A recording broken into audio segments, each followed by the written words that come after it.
ICSE एकांकी संचय। विष्णु प्रभाकर रचित संस्कार और भावना।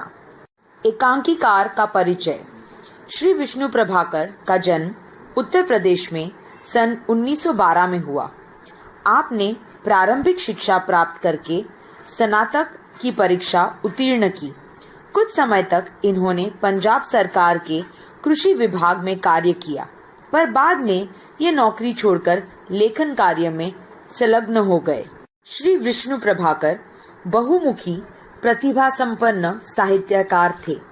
इन्होंने साहित्य की अनेक विधाओं जैसे कहानी, उपन्यास, नाटक, एकांकी आदि पर अपनी लेखनी चलाई। प्रभाकर जी की सभी रचनाओं में मानवतावादी दृष्टिकोण मुखरित हुआ है। इनके एकांकी समस्या प्रधान तथा मानव प्रकृति से ओतप्रोत तथा भावनात्मक गहराई से संबंधित है। पात्र परिचय। माँ संक्रांति काल की एक हिंदू नारी। अतुल माँ का छोटा पुत्र। उमा अतुल की पत्नी। नौकर और मिश्रानी। स्टेज पर एक मध्यम वर्गीय परिवार के घर के आंगन का दृश्य। पूर्व की ओर 2 कमरे हैं जिनके द्वार बंद हैं। पश्चिम भाग का द्वार बाहर जाता है, वह भी बंद है। उत्तर भाग में रसोई के आगे बरामदा है। दक्षिण में बड़ा बरामदा है जिसका एक द्वार बैठक में जाता है, दूसरा बाहर।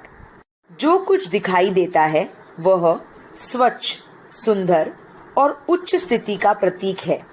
बैठक में एक सोफे का एक अंश दृश्य में आता है। रसोई के पास स्वच्छता है और अलमारी में उचित सामान व्यवस्थित रूप से रखा हुआ है। आंगन में एक और पलंग पड़ा है, दूसरी ओर 2 कुर्सियां तथा एक छोटा टेबल। टेबल पर नाश्ते के खाली बर्तन हैं। पलंग पर उमा लेटी है, वह युवती और रूपवती है। पर्दा उठते समय वो कोहनी पर भार टिकाए शून्य में ताकती दिखाई देती है। साड़ी अस्त व्यस्त है। कुंडलाकार कर्णफूल केशों में होकर कपोल पर आ गया है। आगे एक खुली पुस्तक है। वह पढ़ते पढ़ते सोचने लगी है। सहसा धीरे से फुसफुसाती है। उमा अपने से बातें करती सी। जिन बातों का हम प्राण देकर भी विरोध करने को तैयार रहते हैं, एक समय आता है वे ही बातें हम चुपचाप स्वीकार कर लेते हैं। फुसफुसाकर वह फिर पुस्तक देखती है, फिर शून्य में दृष्टि गड़ा देती है। उसकी आंखें गंभीर है। उसके मुख पर आने वाली संध्या की रक्तिम आभा सौंदर्य बिखेर रही है। वह इतनी खोई हुई है कि नौकर रसोई के बरामदे में आकर बर्तन उठा ले जाता है, पर वह नहीं देखती। उसका सिर उसी तरह खुला रहता है और दीवा की किरण कर्णफूल पर चमकती है। उसी चमक में केशों की स्निग्धता उभर आती है। तभी पश्चिम वाला बाहर का द्वार खुलता है। माँ अंदर आती है। वे वृद्धा हैं। उनका मुख वेदना से पूर्ण है। आंखों में पीड़ा है और शरीर में थकान। उन्होंने साड़ी पर गरम चादर ओढ़ी है। उनकी पग ध्वनि सुनकर उमा चौंक कर उठती है और आंचल ठीक करती है। माँ उसी के पास आकर धम से बैठ जाती है। बैठती बैठती कहती है, माँ भराए स्वर से, तूने सुना उमा?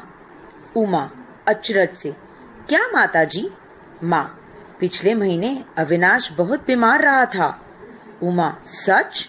माँ हाँ। उमा उन्होंने तो कुछ नहीं बताया। माँ वह क्या बताता, वह क्या वहां जाता है? उमा फिर भी सुना तो होगा, आपसे किसने कहा? माँ मैं कुमार के घर गई थी, वहीं उसकी मिश्रानी ने मुझे बताया। कहने लगी तुम्हारा बेटा तो बहुत बीमार रहा, मरकर बचा। सुनकर मैं शर्म से गड़ गई। मेरा बेटा बीमार रहे और मुझे पता भी न लगे। आंसू भर आते हैं, स्वर लड़खड़ाता है। बचपन में उसे कभी खांसी भी हो जाती थी तो मैं कई कई दिन तक न खाती थी न सोती थी। वे बहुतेरा समझाते थे, नाराज भी हो जाते थे, पर जी नहीं मानता था। और अब आगे नहीं बोला जाता। फूट फूट कर रो पड़ती है। उमा करुणा से द्रवित उनको संभालती है। उमा सांत्वना से भीगा स्वर, माता जी, रो मत, इसमें आपका क्या अपराध है? माँ, उसी तरह अपराध और किसका है? सब मुझी को दोष देते हैं। मिश्रानी कह रही थी, बहू कैसी भी हो, पर अपने प्राण देकर उसने पति को बचा लिया। अकेली थी, पर किसी के आगे हाथ पसारने नहीं गई। केवल 1-2 बार मिश्रानी ने दवा ला दी थी, वरना स्वयं दवा लाती थी, घर का काम करती थी और फिर अविनाश को देखती थी। उमा टोक कर, पर माता जी, भाई साहब को हुआ क्या था? माँ, हैजा। उमा चौंकती है, हैजा? माँ, मरकर बचा है बेटी। 10 दिन बीत गए पर अभी तक दफ्तर नहीं जाता। उमा, कैसा अचरज है, उन्हें पता भी नहीं लगा? माँ, पता लगा भी हो तो क्या वह बताने वाला है? उमा चोट खाकर, पर माता जी यह तो। माँ विद्रूप से, मैं जानती हूँ, मेरे ही तो बेटे हैं।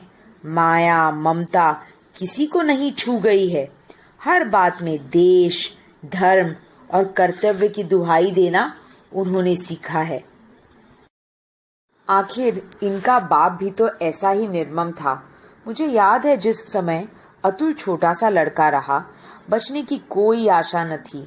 उस समय वे शांत मन उसको धरती पर लिटाने के लिए सामान हटा रहे थे। दुनिया ने दांतों तले उंगली दबाकर कहा था, ऐसा भी क्या बाप जो अपने बेटे के लिए भी नहीं रोता? उसी बाप के ये बेटे हैं। मुझे सदा इन्होंने माया ममता में फंसी हूँ कहकर कोसा है, सदा मेरी निंदा की है।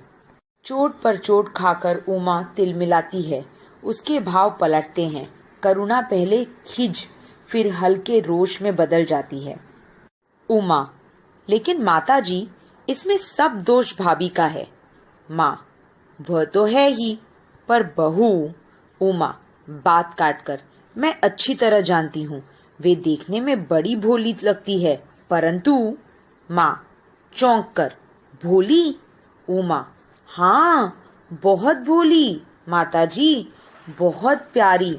जो एक बार देख लेता है वह फिर उस रूप को नहीं भुला सकता। बार बार देखने को मन करता है। बड़ी बड़ी काली आंखें, उनमें शैशव की भोली मुस्कुराहट, अनजान में ही लज्जा से लाल हुए कपोलों पर रहने वाली हंसी। माँ और भी अचरज से, पर उमा, तूने क्या अविनाश की बहू को देखा है? उमा संभल कर, हाँ माता जी। माँ, कब? उमा, एक दिन जब आप उनसे गुस्सा होकर बहुत दुखी हो रही थी, तब मैं भाभी के पास गई थी। दोपहर का समय था, आप सो गई थी। सच माता जी, तब उनके रूप को देखकर मैं चौंक उठी थी। बंगाली इतने सुंदर होते हैं। मुझे देखकर वे मुस्कुराई, फिर गले में आंचल डालकर प्रणाम किया और जब मैंने अपना परिचय दिया तो गदगद हो उठी। मुझे छाती से लगा लिया। माँ, वही विस्मय का स्वर, पर तूने मुझे कभी नहीं बताया। उमा, बताना ही नहीं चाहती थी। माँ, क्यों? उमा, क्योंकि मैं उनसे लड़ने गई थी। माँ, लड़ने गई थी? उमा, जी हाँ, मैं उनसे लड़ने गई थी क्योंकि वे आपके दुख का कारण थी।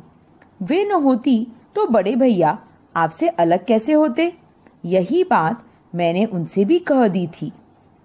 माँ उत्सुकता से, सच? उमा, जी हाँ। माँ, तब? उमा, तब पहले तो वे मेरी बात सुनकर मुस्कुरा दी, फिर बोली, इसमें मेरा क्या दोष है? यह तो मुझे तब क्रोध आ रहा था। बात काटकर मैंने कहा, दोष तुम्हारा नहीं है तो किसका है? तुम न चाहती तो बड़े भैया माँ को कैसे छोड़ देते? तुम अब भी चाहो तो सब कुछ ठीक हो सकता है। तुम उन्हें छोड़ सकती हो। तुम। माँ चौंकती है। उमा, उमा, यह कहा तुमने? उमा भावावेश में, हाँ, मैंने स्पष्ट कहा था। माँ को बेटे से अलग करना पाप है। माँ का हृदय तोड़ना अत्याचार है। उस अत्याचार को दूर करने के लिए प्राण भी देने पड़े तो कम है। माँ उत्सुकता से, तो उसने क्या कहा? उमा, वह बोली, बहन, मैं मानती हूँ माँ बेटे के संबंध से बढ़कर और कोई संबंध नहीं है। पति भी वह, जिसके लिए उसने समाज की ही नहीं वरन अपने हृदय की साक्षी दी है, जिसे वह प्यार करती है। उसके कहने पर वह प्राण दे सकती है, परंतु उसको दुखी करके वह किसी को सुखी करने की कल्पना भी नहीं कर सकती। करेगी तो वह पापिन है। सोचो, तुम स्वयं पत्नी हो, यद्यपि तुमने मेरी तरह पति का वरण नहीं किया है, फिर भी तुम उन्हें प्यार करती हो। मुझे यह बात बुरी लगी। मैंने कहा, सब पत्नियां अपने पतियों को प्यार करती है, मैं भी करती हूँ, प्राणों से अधिक प्यार करती हूँ। सुनकर वे घबराई नहीं, चौंकी भी नहीं। बोली, सबकी बात मैं नहीं जानती, इतना अधिकार मेरा नहीं है, पर मैं जानती हूँ तुम अपने पति को प्यार करती हो, तभी तो यहाँ आई हो। मैं अतुल को भी जानती हूँ, उनका भाई है वह भी, कई बार मेरे पास आया है। माँ चौंक कर, अतुल वहाँ गया है? उमा, हाँ माताजी, उन्होंने यही कहा था। मुझे भी अचरज हुआ। मैंने पूछा, वे यहाँ आते हैं? तो हंसकर बोली, डरो नहीं, वे भाई के पास नहीं आते, दफ्तर के काम से आते हैं। तुम्हारी बातें उन्होंने ही मुझे बताई हैं। मैं जानती हूँ तुम उन्हें प्यार करती हो। सोचो तो, कोई तुमसे कहे तुम अतुल को छोड़ दो क्योंकि उनकी माँ या उनका परिवार इस विवाह से नाराज है, तो क्या तुम? मैं आगे न सुन सकी। मैंने चिल्लाकर कहा, भाभी बस करो, पर उन्होंने बात पूरी करके दम लिया। बोली, तो क्या तुम उन्हें छोड़ दोगी? बोलो। तब मैंने त्रस्त होकर कहा था, नहीं भाभी, मैं नहीं छोड़ सकूंगी, चाहूं तब भी नहीं। सुनकर वे मुस्कुराई, कहने लगी, अच्छा, अब छोड़ो इन बातों को। अभी तो आई हो और अभी ले बैठी ये पछड़े। आओ अंदर चले। पर माताजी, मुझे न जाने क्या हो रहा था। मेरा अंतर्मन कांपने लगा था। मैं उन्हें देखती थी तो जैसे मोहिनी सी छा जाती थी। मैं थी भी और नहीं भी। मोहग्रस्त आदमी होता भी है और नहीं भी होता, पर हुआ यही, मैं वहां न ठहर सकी। वह पुकारती ही रह गई, माँ, तो तुम चली आई? उमा, हाँ। माँ, उमा, पर तुम वहां हो तो आई। अतुल भी जाता है, तुम सब जाते हो। तुम तो निर्मम हो और मैं मोह ममता में फंसी हुई हूँ। उसकी सूरत को तरसती हूँ। कैसी उल्टी बात है। उमा, पर माताजी, हम क्या उनसे मिलने गए थे? हम तो। माँ, कहते हैं चेतन से अचेतन अधिक शक्तिशाली है, उसमें अधिक आकर्षण है, इसलिए तुम एक दूसरे के प्रति खिंचे हैं। चाहे वह प्रेम था, चाहे घृणा थी, पर असल बात रक्त के खिंचाव की है। वह होकर रही। काश की मैं निर्मम हो सकती। काश की मैं संस्कारों की दास्तां से मुक्त हो सकती। हो पाती तो कुल, धर्म और जाति का भूत मुझे तंग न करता और मैं अपने बेटे से न बिछुड़ती। स्वयं उसने मुझसे कहा था, संस्कारों की दास्तां सबसे भयंकर शत्रु है। उमा, यह बड़े भैया ने कहा था? माँ, हाँ, उसी ने कहा था। मैंने उसे बहुत समझाया, अपने प्रेम की दुहाई दी, पर वह सदा यही कहता, माँ, संतान का पालन माँ बाप का नैतिक कर्तव्य है। वे किसी पर एहसान नहीं करते, केवल राष्ट्र का ऋण चुकाते हैं। वे ऋण मुक्त हो यही उनका परितोष है। इससे अधिक मोह है, इसीलिए पाप है। पर मैं क्या करूं? मैं जो इससे अधिक है उसी को पाने के लिए आतुर हूं। मैं ही क्यों, सभी माता पिता यही चाहते हैं। तभी मैं समझती हूँ उस डाकिन ने मेरे बेटे को मुझसे छीना है, पर वास्तव में दोष उसका नहीं है। उमा, माताजी, लगता तो मुझे भी ऐसा ही है। अतुल का प्रवेश। स्वस्थ युवक, सांवला रंग, मुख पर दृढ़ता और आंखों में सौम्यता। उसे देखकर उमा उठती है, क्षण भर उसे देखती है। वह सदा की तरह शांत है, फिर रसोई की ओर चली जाती है। अतुल सीधे आकर कुर्सी पर बैठ जाता है और माँ को देखकर कहता है, अतुल, क्या बन रहा है माताजी? माँ अनसुना करके, तूने सुना? अतुल, क्या? माँ, अविनाश बहुत बीमार था। स्वर भीग जाता है। अतुल जूता खोलते खोलते, हाँ, उन्हें हैजा हो गया था। माँ अचरज से, तू जानता था? अतुल, हाँ। माँ, तूने मुझसे कहा तक नहीं? अतुल, तुमसे कहता? क्यों? माँ, क्यों? क्या मैं उसकी माँ नहीं थी?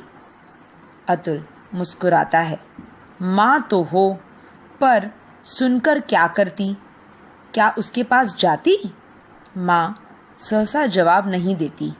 अतुल फिर कहता है, अतुल, मैं जानता था तुम वहां नहीं जा सकोगी, और जाने से भी क्या होता? जब तक तुम उस नीची श्रेणी की विजातीय भाभी को घर नहीं ला सकती, तब तक प्रेम और ममता की दुहाई व्यर्थ है। तुम सब निर्मम हो। निर्मम? माँ, मैं निर्मम हूँ? अतुल, निर्मम ही नहीं, कायर भी। जिन संस्कारों में तुम पली हो, उन्हें तोड़ने की शक्ति तुम में नहीं है माँ। उमा फिर प्रवेश करती है। उसके हाथ में चाय की ट्रे है, जिसे वह कमरे में ले जा रही है, पर बात सुनकर रुकती है। कहती है, उमा, लेकिन आप में तो है, आप तो वहां गए होंगे। अतुल, मुझे वहां जाने के लिए कोई काम नहीं था, इसलिए नहीं गया। उमा, आप भी नहीं गए? प्याले झंझनाते हैं। माँ, हैं? तू भी नहीं गया? अतुल, जाकर क्या करता? उमा, भाई के मरने का समाचार सुनकर भी आपका हृदय नहीं पसीजता?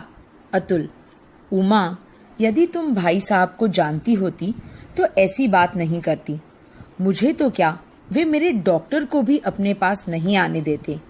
उमा, लेकिन फिर भी आप उनके भाई थे, आपको देखकर उन्हें शांति मिलती। वे? अतुल उठता है और नौकर को पुकारता है, राम सिंह, पानी ले आओ। शीघ्र से कोई चलता है। आवाज आती है। आवाज, लाया सरकार? अतुल उमा की ओर मुड़कर, देखो उमा, भाभी से बढ़कर भैया का और कोई नहीं है। यह कटु सत्य हमें स्वीकार करना ही चाहिए। इसलिए उनके होते हमें कुछ भी करने का अधिकार नहीं था और न है।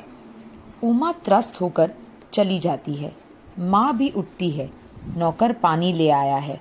अतुल हाथ मुंह धोने लगता है। कई क्षण केवल पानी गिरने का शब्द होता रहता है।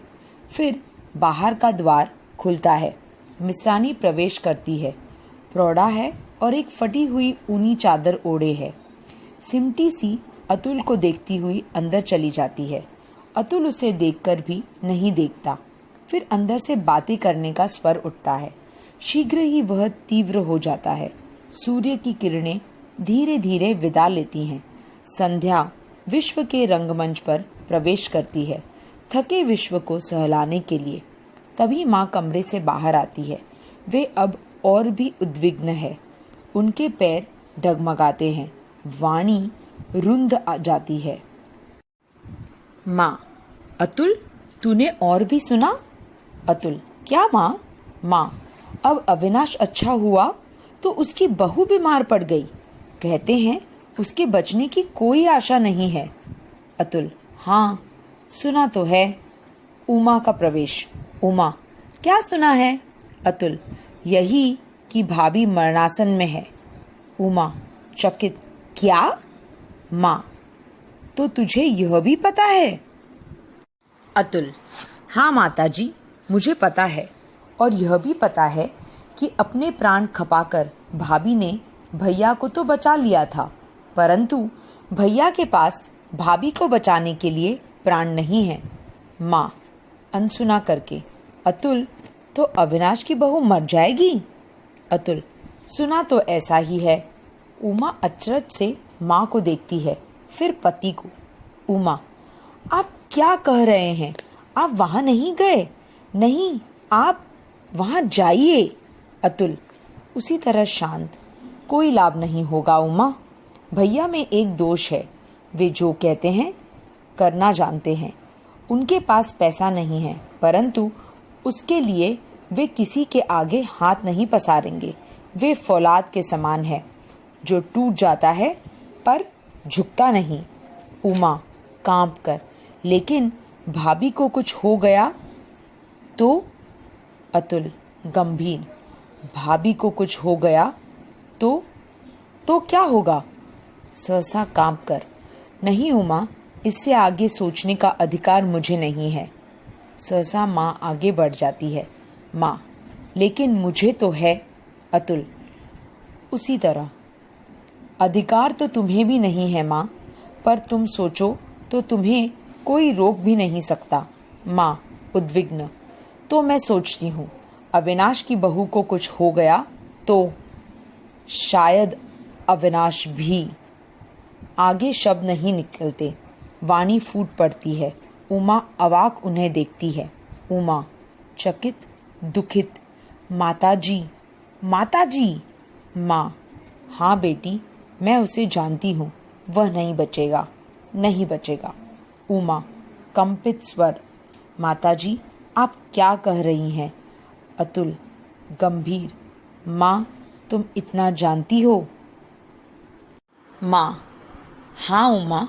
अतुल, मैं ठीक कह रही हूँ, वह नहीं बचेगा। उसे बचाने की शक्ति केवल मुझी में है, केवल मुझी में। फिर अचरज, उमा अतुल एक साथ, माँ, माँ उसी तरह। अतुल, इसीलिए मैं कहती हूँ तू एक बार मुझे उनके पास ले चल। वह निर्मम है, पर मैं माँ हूँ, मुझे निर्मम नहीं होना चाहिए। मैं उसके पास चलूंगी। उमा हर्ष से कांप उठती है। अतुल उसी तरह गंभीर है। उमा, माँ, तुम कितनी अच्छी हो।